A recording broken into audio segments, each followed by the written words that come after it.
Nokia Mobile has a huge flagship problem. Let's talk about that. Hey guys, it's Abdullah, and it's no secret that Nokia Mobile has really struggled in the flagship segment ever since the return to the mobile market in 2016 and 2017. So in this video I wanted to talk about why that's the case and give you some examples on why certain flagships have failed, as well as talk about how this issue can be solved. So let's get straight into it. Before I start, I would really appreciate if you guys subscribe to the channel and smash that like button. Thank you. Let's start with the biggest elephant in the room, and that's lack of innovation. So as we all know, most flagship devices need innovative features in order to stand out so that clients will look at the phone, maybe give it a chance, and the tech media will give it proper coverage. And this way it can sort of generate hype and hopefully get into consumer hands and pockets. The issue here is that Nokia Mobile these days isn't the same huge phone juggernaut that it used to be back in the day.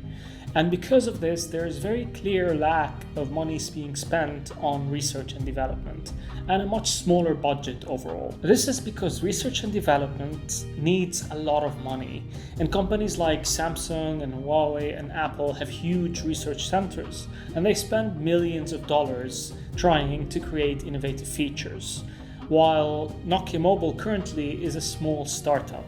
This huge gap in R&D spending means that it's very difficult for Nokia Mobile to currently stand toe-to-toe with these mobile giants. The other important aspect in flagship devices is timing, because flagships are probably the most time-sensitive devices released in the market. And what I mean by this is that when it comes to components, such as, for example, the hardware and the CPU and the GPU, when you release a flagship, you need to be on the top of your game. You can't skimp out and release a flagship with last year's specs, for example. Because of these two major things, which are timing and R&D spending, their current flagships failed to make the necessary impact. So, for example, their first flagship, the Nokia 8 Sirocco, had last year's specs in terms of CPU and GPU, and this is because the focus on design made it a bit late. They couldn't perfect the design in time, so they ended up renaming it to the 8 Sirocco, and we ended up with a device that feels a bit confused, where it's priced as a flagship but lacks some of the flagship elements. And sadly, the focus on creating a very unique design to make this device stand out eventually failed, because I don't believe the marketing focused on the unique design of this phone. So you ended up with a phone that's too expensive, too late, and lacking innovative features for it to stand out. So what do you expect other than the phone to not make an impact? As for their other flagship, which I find a bit more interesting, the Nokia 9 PureView. Now this phone, clearly they've spent money on the research and development. It was the first phone to come with a penta camera setup, which is quite cool, and it managed to grab the headlines, and a lot of people were talking about this phone and the return of the PureView brand. But where this phone failed is that it tried to play with some experimental features. So this was one of the first devices to come with a built-in in-screen fingerprint scanner, for example.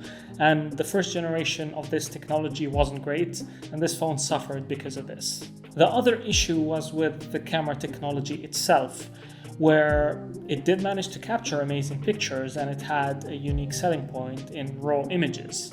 But ultimately, if you're just using it as a regular consumer, you wouldn't really feel the benefit of having this pentalens camera setup. It didn't feel much better than other flagships when it comes to just auto imaging. And finally, because of all the delays, this phone ended up shipping with what was considered last year's CPU and GPU once again. So second time in a row with outdated specs on paper. And unfortunately, the headlines were all like Nokia 9 PureView launched with pentalens camera setup and last year's specs. So this immediately puts a knock on all the effort that's been put in when it comes to the camera technology, and all the shortcomings for the software were attached or associated to the outdated CPU and GPU, even if they weren't necessarily true. And as we all know, flagships need to tick every box in order for them to qualify as flagships. So you can't really skimp out on specs. But even with having every spec under the sun, that still might not be enough.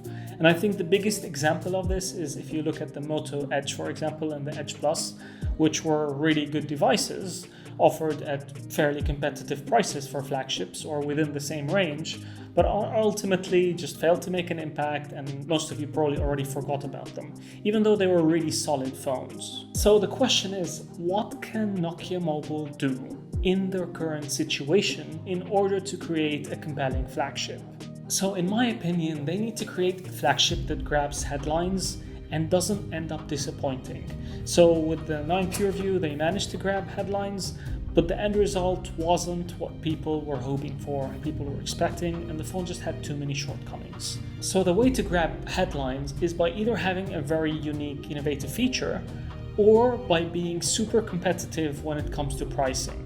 I talk about this a lot, but I think OnePlus is a great example of how to execute a flagship strategy in a successful way. I don't think OnePlus had a single device that had very innovative, unique features, but they managed to always grab the headlines because they offered almost the same specs as a flagship for about 70 to 80% of the price. And they also focused on the user experience with Oxygen OS, which was almost like a fan-built operating system, so that also definitely helped. At the end of the day, it's quite a difficult situation to be in. For example, we've been hearing a lot about, the upcoming Nokia 9.3 or 9.4 with the under-display front-facing camera.